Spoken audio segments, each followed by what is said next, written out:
Hi guys, my name is Meads. This is going to be a review for the Godhand Ultimate Nipper. This is the SPN-120, and some of you probably heard about this. It's the ultimate nipper out there in the market right now, and I have to say, it kinda is. I've been using this. It's really nice, and I'm doing a review about this. Now, mind you, this is one of the high-end, and in some sense, kind of like an exclusive. It's actually hard to come by, and it's very pricey. Yep. So I'm just gonna see if I can justify getting or showing to you guys, why pay the premium. Alright, so let's take a look inside. I already opened this, so inside you're gonna get your side cutter and this clear plastic tube. You wanna keep this clear plastic tube. It is to protect your side cutters if you're not using them. So I'm just gonna close it. Squeeze the tube and it goes in, and it protects the top part, especially when you put in your toolbox or just lying around. Yeah, it's good to protect that when not in use. Alright, so looking closely to this one, there's actually different parts to this. There's like a rod here that prevents it from over extending. It kind of hits that part there, and there's a spring right there, and there's a nut there on a screw. I'm not sure what it does. I'm probably not gonna adjust it. It might be for the spring, but I'm not too sure what that adjustment is for. I probably don't need to adjust it. And yeah, and there's a little bit of a lettering there saying for plastic, SPN-120. Yep, Godhand, and I think it says 17. I think that's just a number of which one this is, and I think these are handmade. And looking closely, or I mean, yeah, if it is handmade, and actually I think I read somewhere that they've sharpened this by hand for each one. And this is a single edge. One side has the blade right here, the other one is not, and actually kind of goes along in how it cuts plastic really well. So just a comparison, this is my regular nippers right here. A little dirty. And I've been using this. It's actually very reliable. I've been using this before I switched to Godhand. So this one is actually double edge, and one of the greatest thing about Godhand is the low profile here, as opposed to this one. This is actually a little bigger, and sometimes when you're just cutting to the certain runners, it's kind of hard to get in the tight places, and this kind of helps having that really thin profile. As you can see there, this one you got a lot more. So there we go, that's one of the advantages. Alright, why don't we give this a shot? So I got a couple of plastic pieces here that I can try it out. So I got a black one here, and I'm just gonna cut possibly a stretch here. So I'm gonna cut here and gonna cut here, and that just cuts like butter. It's really nice. Alright, I'm gonna do the same thing with the other cutter here, and I'm gonna cut let's see, probably go with I'll probably go here, right here, and right, yeah, I'm just gonna go the same way. Actually I should cut it this way. There we go. There we go. And let's go inspect that pieces. Alright, I got two pieces here, and the top part is cut by Godhand, the other one is cut by my other side cutter. So this one is the regular one, and I don't know if you guys can see that, but there's a pinch middle here. Yeah, it's right there, yeah. And it's not really even. Yep. On the other hand, this one, it's actually, there's a hole in the middle of the plastic. This is really flush clean, and you barely see any stress part. Unfortunately, I cut this on the other end of the blade. I should have flipped the side cutter around, so it's still fairly smooth. hardly any stress mark. Alright, let's give it a shot again now. Let's try a different plastic. Alright, this is a red plastic. I always had a problem with red, or actually even blue. So let's gonna go ahead and cut this right here.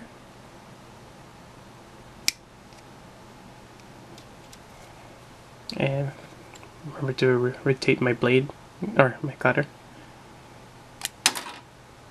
There we go. And looking at that again, it's barely any stress mark there.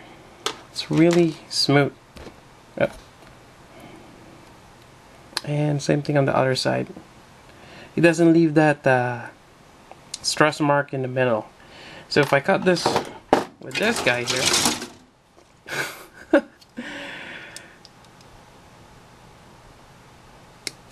should do something with my sorter. It's not a perfect. Alright, there we go. So cutting that,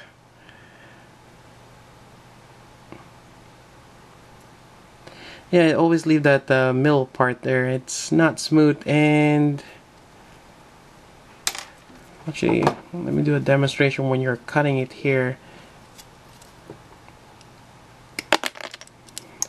It leaves a lot of stress mark.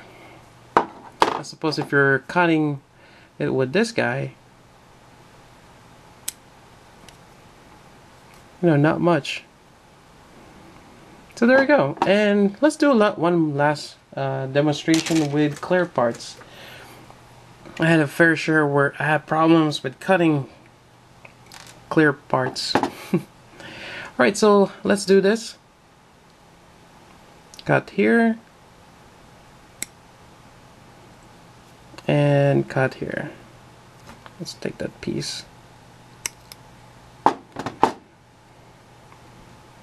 And again, you're always gonna get a little bit of stress mark, but I was just kind of just scratch it around.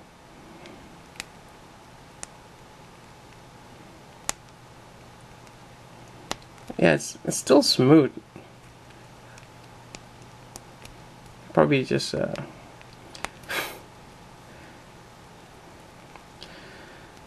maybe a little bit of a file, or really smooth, like 8,000.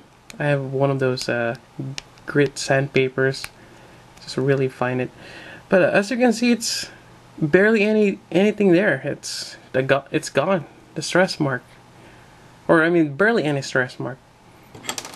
Now let's try cutting it with this, and I think a lot of us know how that feels.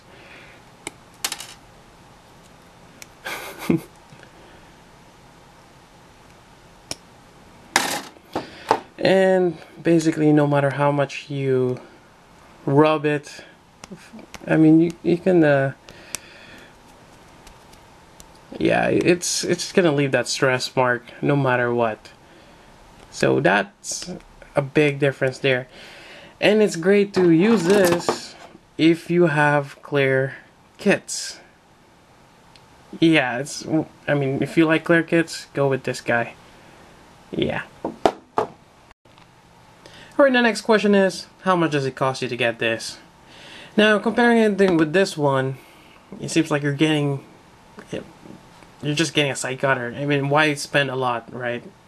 Well, as I demonstrated, you know, it's actually very nice to have this, especially when you're cutting clear plastic, or maybe those chrome-plated ones. You just want to get clean, flushed, and less of those stress marks. So that's what you want this for.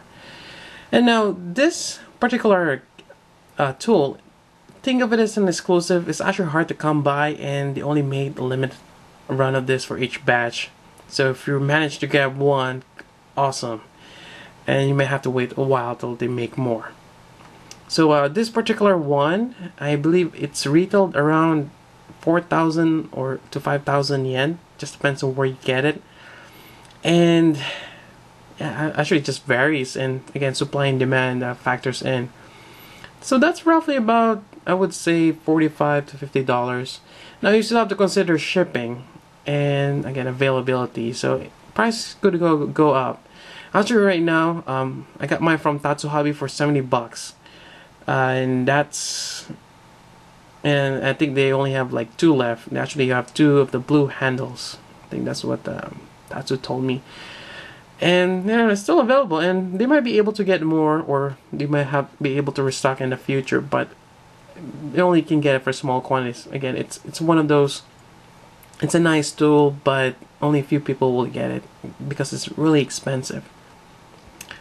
Yeah, and I know it sounds silly getting a $70 tool, but another way to think about this, it's an exclusive, and why people buy those crazy exclusives? Well, because they look nice, or this actually, this makes your kit nice. And on top of that, it's just one of those that you've been using a tool. It's like shoes also. If something you're using on a regular basis, it's good to buy the good stuff because you're using it every day. Or actually, I build pretty much every day, so I use it regularly. Same thing with my shoes. It's one of those that you don't want to cheap out on. But that doesn't necessarily mean that you have to buy this particular one. There's probably other high-end side cutters out there. But it's good, to try it out. And again, once you try this out, cuts like butter, it's hard to go back on this one. And it's something that you have to experience yourself. So there you go. Again, I put the link down below if you want to inquire to the tattoo hobby, if they, while supply lasts. And I just want to share my awesome experience with the Godhand side cutters. It's really great. That's about it for my review. So until then, this is Meats. Thanks for watching.